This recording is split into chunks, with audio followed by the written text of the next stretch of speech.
샬롬 샬롬 샬롬 샬롬. 하나님 사랑합니다. 여러분 주 안에서 사랑합니다. 오늘 이사야 34장 말씀이죠. 8절에서 17절까지 말씀, 신원하시는 하나님의 책, 말씀의 귀한 책이죠. 성경입니다. 원통한 일이나 억울한 일을 풀어주는 하나님, 신원하시는 이 하나님, 이거 찾아보니 원통한 일이나 억울한 일을 풀어주신 하나님 이렇게 나와 있어요. 우리의 원통한 일과 억울한 일을 늘 보고 아시고 안타까워하시고 항상 위로하시는 하나님이십니다.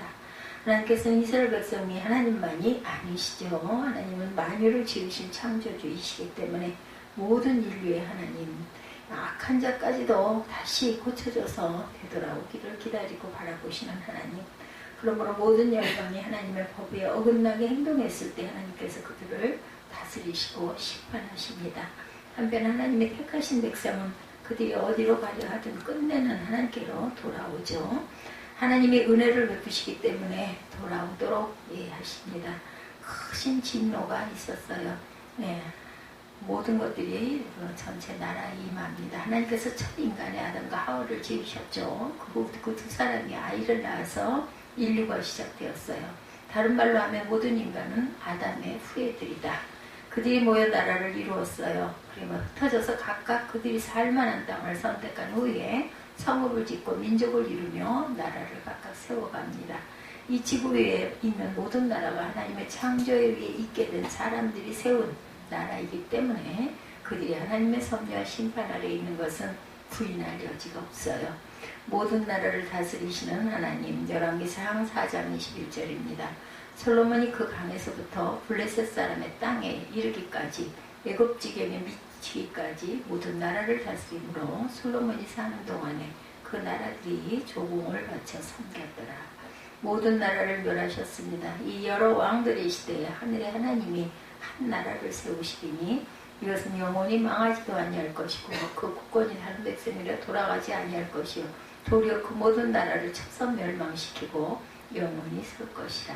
모든 나라를 멸하시는 하나님, 이제까지 모든 사람에게 또한 역사하신 하나님. 인류의 역사는 100년이 아니죠. 인류의 역사는 훨씬 더 장고합니다. 그 장고한 역사 속에 있다 죽어간 모든 사람들 역시 아담의 후예들이고 하나님의 피조물입니다. 그리고 하나님께서 정하신 마지막 날을 이르기까지 이후로 있을 모든 사람도 역시 아담의 후예로 이 세상에 존재할 수밖에 없다. 이렇게 볼 때 첫사람 아담으로부터 마지막 사람 이르기까지 모든 사람이 하나님의 섭리와 심판 아래 있다는 사실 역시 우리는 부인할 수가 없죠. 모든 사람이 하나님이십니다. 로마서 10장 12절에 유대인이나 헬라인이나 차별이 없습니다. 한 분이신 주께서 모든 사람의 주가 되사 그를 부르는 모든 사람에게 부여하시도다. 모든 사람의 심판, 계시록 20장 13절입니다. 바다가 그 가운데서 죽은 자들을 내주고 또 사망과 음부도 그 가운데서 죽은 자들을 내주매 각 사람이 자기 행위대로 심판을 받고 사망과 음부도 불못에 던져지니 이것은 둘째 사망 곧 불못이라. 살리기 위한 진멸입니다. 모든 나라 모든 인간에 대한 하나님의 진노는 크죠. 아주 정확히 말하면 하나님을 믿지 않는 모든 인간들과 나라에 대한 하나님의 진노는 아주 크다. 그 거대한 진노는 긍휼 없는 형태로 집행됩니다. 아주 1.1획도 변함이 없죠. 모든 불신자들이 잔혹한 사육을 당하는 진노의 형벌 아래 놓이게 되고, 그때는 마치 진수국의 잔인한 군인들이 정복당한 나라의 병사와 시민들을 사육하는 양상으로 무섭게 나타난다. 모든 불신자 악인들은 하나님의 칼에 의해 사육을 당하고 그 시체들은 들짐승에 발휘됩니다. 살육하는 기계가 된다고 에스겔 9장 1절에 에스겔이 말합니다. 또 그가 큰 소리로 내 귀에 외쳐 이르시되 이 성읍은 관할하는 자들이 각기 죽이는 무기를 손에 들고 나오게 하라 하시더라. 그 나머지는 말탄 자의 입으로부터 떼죽음을 당한다고 계시록 19장 21절에 말탄 자의 입으로부터 나오는 검의 죽음의 모든 새가 그들의 살로 배불렀더라. 오죽하면 이렇게 말씀을 합니다. 우리 34장 부분 안 읽었죠. 열국이여 너희는 나와 들을지어다. 민족들이여 귀를 기울일지어다. 땅과 땅에 충만한 것 세계와 세계에 나는 모든 것들이 들을지어다. 대저 여호와께서 열방을 향하여 진노하시며 그들의 망군을 향하여 분내사 그들을 진멸하시며 살육당하게 하셨으니 즉 그 살육당한 자는 내던진 바 되며 그 시체의 악취가 솟아오르고 그 피의 산들이 녹을 것이며 하늘의 만상이 사라지고 하늘들이 두루마리와 같이 밀리고 그 만상의 쇠자나무 포도나무 잎이 마른 같고 무화과나무 잎이 마른 같으리라. 여호와의 칼이 하늘에서 족하게 마셨은즉 보라 이것이 에돔 위에 내리며 진멸하시기로 한 백성 위에 내려 그를 심판할 것이라. 야훼 칼이 피 곧 어린 양과 염소의 피에 만족하고 기름 곧 순양의 콩팥기름으로 윤택하니 이는 야훼를 위한 희생이 보스라에 있고 큰 살육의 에돔 땅에 있습니다. 들소와 송아지와 숫소가 함께 도살장에 내려가니 그들의 땅에 피에 취하여 흙의 기름으로 윤택하리라. 이렇게 말씀하죠. 오늘 본문이 8절부터예요. 종황무원 하나님의 말씀. 그래서 오늘 제목이 신원하시는 하나님의 책입니다. 확실한 진노가 있을 것이라고 얘기하죠. 예언에 의한 심판입니다. 하나님께서는 무작정 심판하시지 않는다. 아무 계획이 없다가 충동적으로 악인에게 진노를 내리시지도 않습니다. 하나님께서는 창세 전부터 자기의 택한 백성을 구원하시고 택하지 아니한 자들은 그들의 죄악 가운데 그대로 있도록 방치하기로 작정을 하셨다. 그리고 그 계획은 감추어지지 않고 선지자들에 의해 사람들에게 밝혀집니다. 외치죠. 하나님께서 모든 사람들이 알 수 있도록 말씀하시고 글로 기록하셔요. 그리고 그것은 기록된 만큼 이루어지는 것이 너무도 확실하다. 딱 기록을 해놨으니까 반드시 그 말씀대로 이루신다.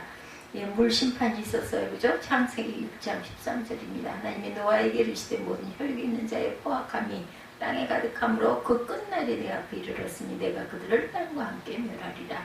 최후의 심판이죠. 21장 8절의 계시록. 두려워하는 자들과 믿지 않는 자들과 흉악한 자들과 살인자들과 음행하는 자들과 점술가들과 우상 숭배자들과 거짓말하는 모든 자들은 불과 유황으로 타는 못에 던져지리니 이것이 둘째 사망이다. 저항하지 못해요. 누구도 선언된 것은 반드시 이루어져야 하며 이루어질 수밖에 없다. 하나님의 명예가 걸려있기 때문이다. 이루어질 그 심판은 아무도 저항하지 못합니다. 하나님의 심판은 전능하심에 의해 집행되기 때문이다.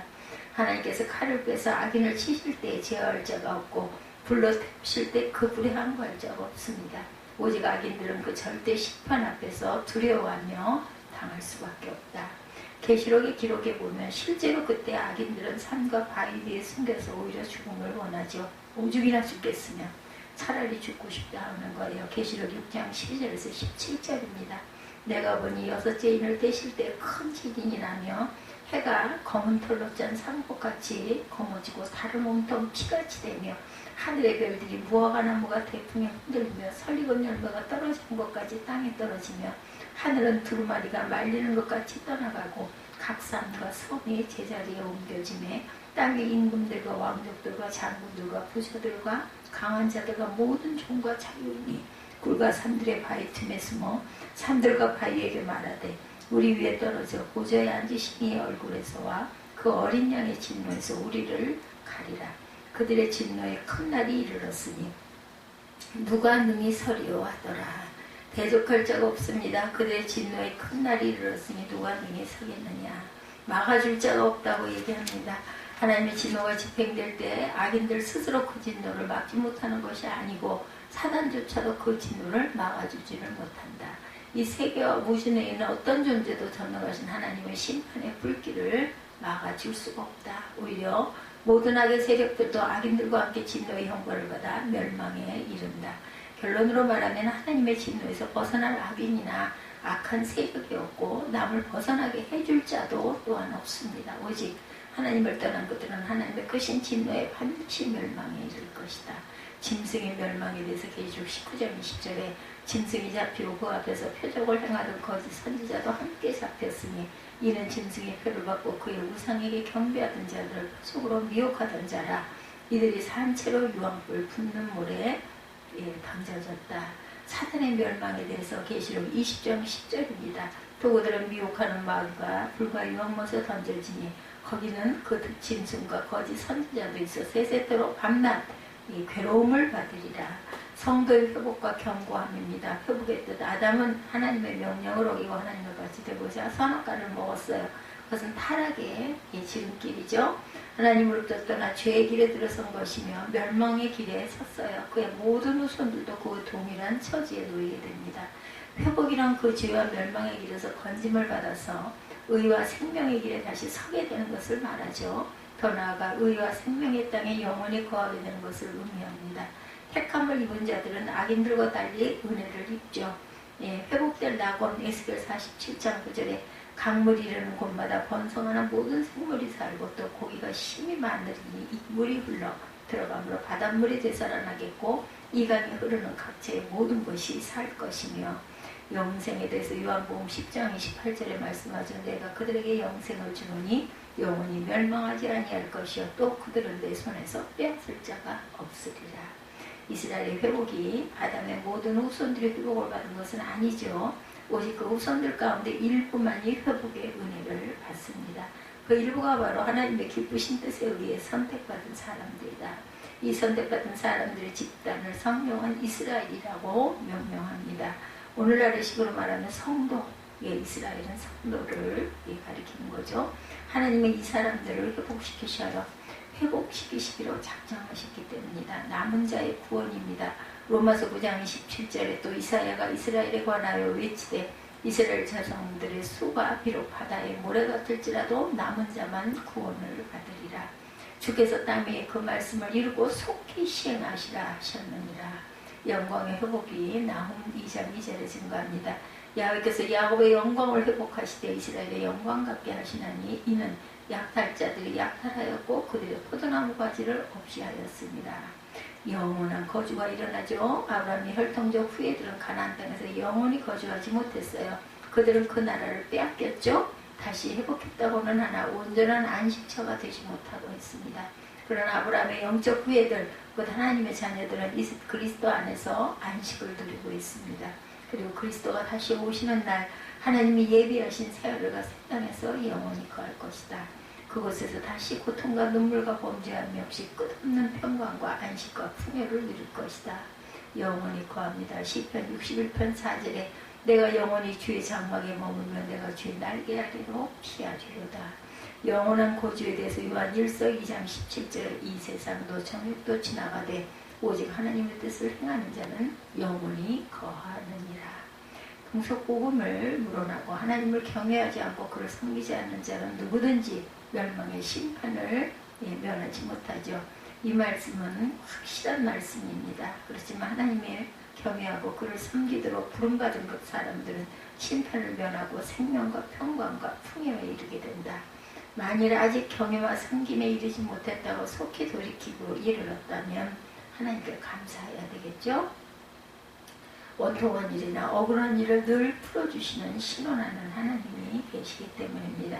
하나님의 심판으로 인해 어떤 일이 일어날까 비참한 현실을 말씀하시죠.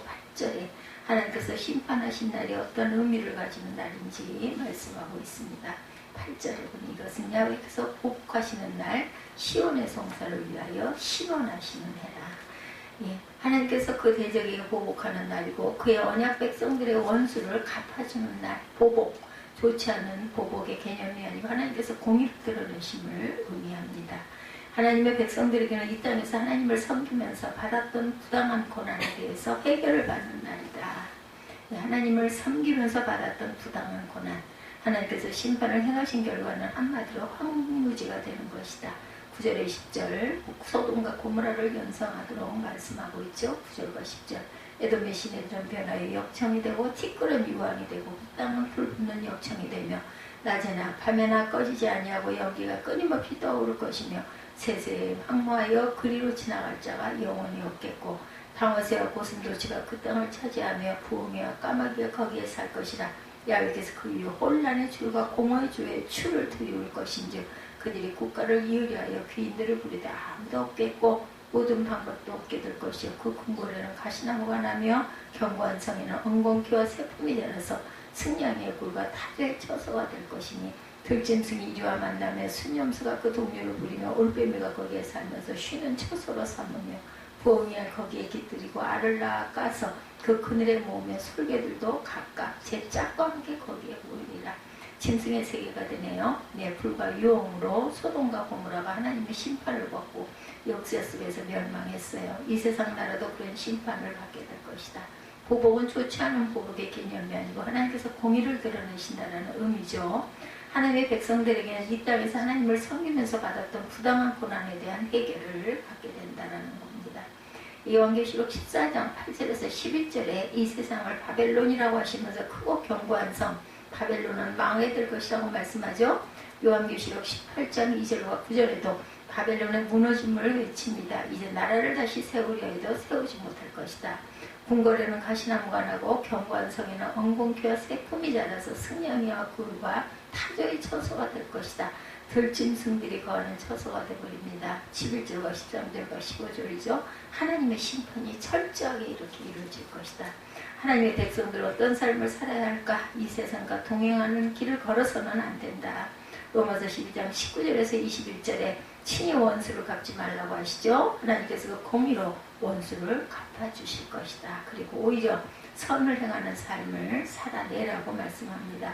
베드로전서 2장 23절에 예수께서 이 땅에서 고난을 받았지만 오직 공의로 심판하시는 하나님께 부탁하시죠.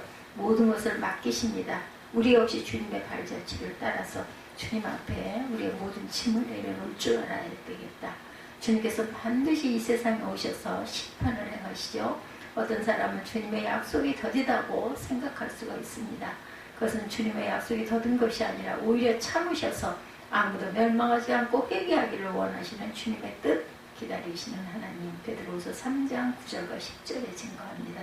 우리는 이런 사실을 알고 오직 공의로 심판하신 하나님께 모든 것을 맡기고 주님께서 기뻐하시는 삶을 사는데 전심을 기울여야겠다. 하나님의 말씀대로 살아야 되죠. 16절에 너는 여호와의 책에서 찾아 읽어보라. 이것들 가운데서 빠진 것이 하나도 없고 죄짝이 없는 것이 없으리니 이는 야훼의 입에 이를 명령하셨고 그의 영이 이것들을 모으셨습니다. 이렇게 말씀하고 있어요. 죄짝이 없는 것이 없다고 그러죠. 구약과 신약을 오고 가며 성경에 짝이 있다고 말하는 사람들, 이 말씀에서의 짝은 하나님의 심판과 관계되는 말씀입니다. 동물의 짝을 얘기합니다. 15절에 동물들이 짝을 이루고 산다라는 의미를 갖고 있죠. 예, 부엉이가 거기에 깃들이고 알을 낳아가서 그늘에 모이며 솔개도 각각 제 짝과 함께 거기에 모이리라. 너희는 야훼의 책에서 찾아 읽어보라. 이것들 가운데 빠진 것이 하나도 없고 제 짝이 없는 것이 없으니 이는 야훼의 입이 이를 명령하시고 그의 영이 그것들을 모으셨습니다. 야훼께서 그것들을 위하여 제비를 뽑으시며 그의 손으로 줄을 띄어 그 땅을 그것들로 나눠주셨으니 그들이 영원히 차지하며 대대로 거기에 살리라. 대대로 거기에 살리라고 말씀하죠. 예, 야훼의 입의 명령, 예, 말씀 한 대로 이루어진다. 동물들의 짝을 이루고 산다. 그러니 하나님의 백성들은 하나님께서 하신 하나님의 약속의 말씀을 우리가 굳게 믿고 말씀을 의지하고 살아가야 되겠다. 마태복음 5장 18절입니다. 천지가 없어지기 전에는 율법의 1.1획도 결코 없어지지 아니하고 다 이루리라 말씀합니다. 이런 하나님의 말씀을 믿고 하나님의 말씀을 따라 우리는 살아가야 된다. 하나님의 깊으신 뜻을 늘 깨달아 아는 저와 여러분이 되셔야 할 줄 믿습니다. 하나님께서 에돔을 심판할 것이라는 예언으로 하나님의 백성을 대적하는 자들은 하나님께서 반드시 심판하시는 것을 예표하기 위해 주신 말씀이죠. 에돔의 조상에게서는 이스라엘 조상 야곱과 적대 관계였어요. 이스라엘에 출입할 때 에돔은 그들의 경례를 이스라엘에 통과하는 것들을 거절한 국가죠. 에돔은 누구예요? 에서의 후예입니다. 다윗이 그들을 정복했으나 에돔은 여호람 때 다시 이스라엘을 배반하죠. 에돔은 남왕국 유다의 가장 어려운 대적자로 아하스왕 때 유다를 쳐서 멸망을 시킵니다. 이스라엘에 대해서는 항상 한을 품어 유다가 바벨론 포로로 끌려갈 때 기뻐하죠. 하늘의 작정입니다. 하나님께서 하늘에서 택한 백성의 원수 에돔 사람을 죽이기로 작정하셨어요. 에돔에 대한 하나님의 심판이 예정되었다라고 말씀합니다. 야훼 컬이 하늘에서 족하게 마셨은즉 보라 이것이 에돔 위에 내리며 진멸하기로 한 백성에 내려 그를 심판할 것이라. 5절에서 이렇게 말씀하죠. 이것은 결코 잔인함을 말하는 것이 아니고 하나님의 벌을 허물할 것이 아니고 에돔의 죄가 얼마나 크고 아주 기가 막혔는지 혹독했는지를 생각해야 합니다. 그들에게 내린 벌은 비참한 것이 아니라 도리어 합당한 것이고 그들의 과거에 지은 죄는 소름이 끼칠 만큼 악하였다는 것을 우리가 알 수가 있습니다. 보스라는 에돔의 도시 중에 하나로 사해 동남쪽에 있는 수도 페트라에서 60km 지점에 위치한 곳 지역 이름입니다. 보스라라는 말이 많이 나오죠. 이 어린 양과 염소의 피에 만족하고 기름과 순양의 콩팥기름을 윤택하게 있는 야훼를 위한 희생이 보스라에 있고 큰 사륙이 에돔 땅에 있습니다. 지역이라는 거. 들소와 송아지와 숫소가 함께 도살장에 내려가니 그들의 땅이 피에 취하여 흙의 기름으로 윤택하리라. 예, 에돔이 하나님의 보복이 임할 것이다. 에돔은 일찍 이스라엘이 가나안을 향해 광야를 지날 때 이스라엘을 통과하지 못하게 한 죄로 인하여 보응을 받게 됐다. 8절이죠. 야훼께서 보복하는 날 시온의 성사를 위하여 신원하시는 해라. 예, 이때 이스라엘 백성들이 얼마나 원통했는지 하나님께 신원을 했고 그에 대한 보복이 에돔에 있게 된 것이다. 그래서 우리가 기도는 반드시 필요하죠. 또한 억울한 일을 당했을 때도 마찬가지입니다. 뭐 우리 속상하고 화나면 누구에게 일러요? 엄마한테 일르죠. 어린 날 황무지로 변할 것이다. 시내들이 변하여 역청, 아스팔트가 되고 그 땅에 불붙는 역청이 되면 티끌은 유황이 된다는 것은 에돔이 소돔과 고모라처럼 망할 것이다. 에돔은 소돔과 고모라 멸망처럼 연기가 끊임없이 떠오를 것이며 세세에 황무하여 그리로 지날 자가 영영이 없게 될 것이다. 에돔에는 금수들이 살게 될 것이다. 짐승이죠. 야훼께서는 에돔 땅에 혼란의 줄과 공허의 추를 들이우실 것이라고 말씀합니다. 11절에 당하세요. 고슴도치가 그 땅을 차지하며 부엉이와 까마귀가 거기에 살 것이라. 야훼께서 그의 혼란의 줄과 공허의 추를 들이울 것인즉 그들의 국가를 이으려 하여 귀인들을 부르되 아무도 없겠고 모든 방백도 없게 될 것이요 그 궁궐에는 가시나무가 나며 견고한 성에는 엉겅퀴의 새품이 자라 승냥이의 굴과 타조의 짐승의 처소가 될 것이다. 예, 야훼께서 에돔 땅에 혼란의 줄과 공허의 추를 드리고 야훼께서 에돔의 혼란과 공허를 지으신다는 의미입니다.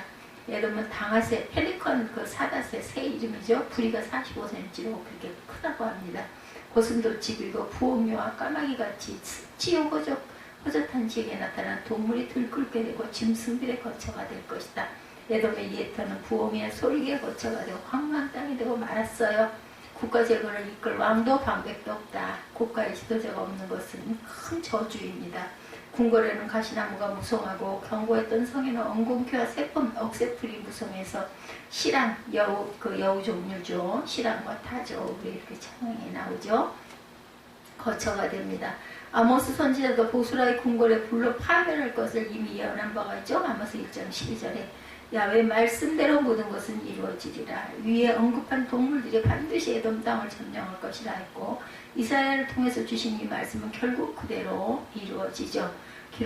기록된 하나님의 말씀은 상호간에 일치합니다. 성경은 40여 명의 사람들이 1600여 년간 걸쳐 제각기 다른 지역에서 기록했으나 일치했다. 여호와의 책은 야훼 입이 이를 명하셨고 그의 영이 그것들 짐승들을 에돔의 폐허 위에 모으셨다라고 16절에도 증거하고 있습니다. 너희는 야훼의 책에서 찾아 보거라. 이것들 가운데 빠진 것이 하나도 없고 제짝이 없는 것이 없으리니 이는 야훼의 입이 이를 명령하셨고 그의 영이 그것들을 모으셨습니다.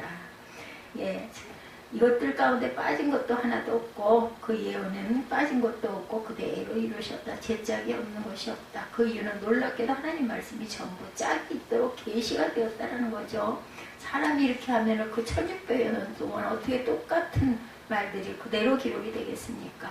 이는 야훼의 입을 명령하셨다. 말씀이라 모두 하나님의 입에서 나온 것이다. 창조주는 한 입으로 두 말을 절대로 하지 아니하십니다. 그러므로 그 뜻과 의미가 동일하다.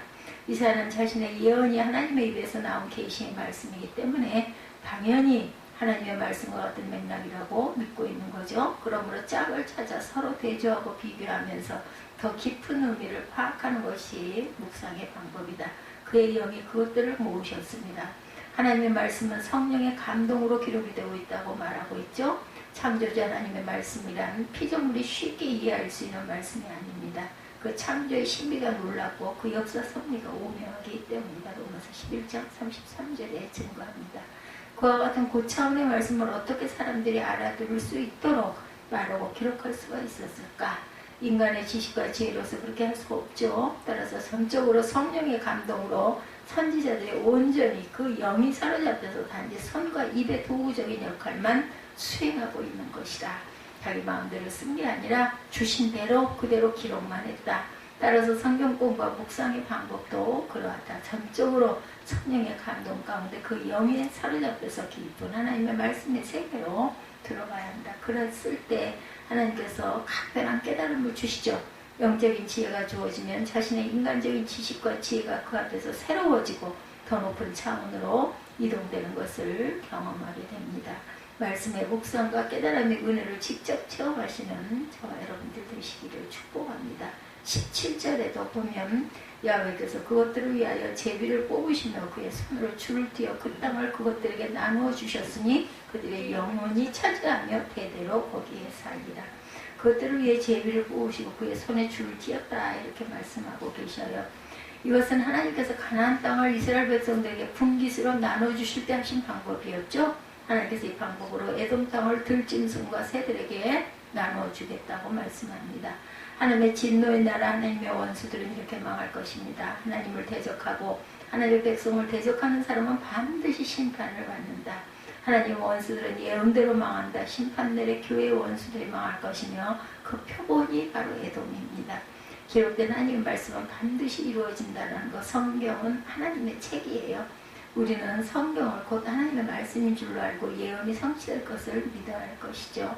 하나님의 말씀을 사랑하고 순종하는 하나님의 신실한 자녀가 되시기를 주님의 이름으로 축복합니다.